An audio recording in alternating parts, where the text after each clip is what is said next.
Puis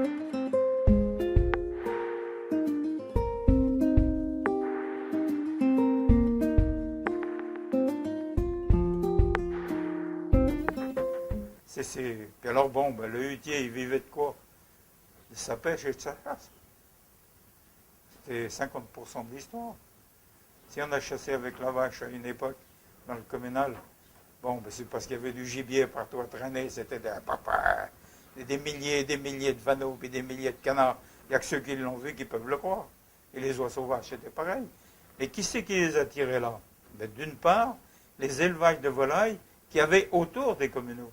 Parce qu'il n'y avait pas une hutte. Des fois, il y avait 2 ménages dans la hutte, mais il y avait 2 troupeaux d'oies.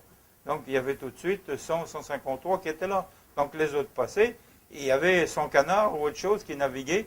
Bon, ben, c'est pareil, tout ça les attirait. Hein. Bon, ben, ils en vivaient. Hein. C'était leur métier. La pêche, c'était pareil. Moi, j'ai vu mon grand-père qui habitait sur en bordure de la plaine, mais justement avec une grosse source à côté de la corde, la petite rivière de Mouzeil.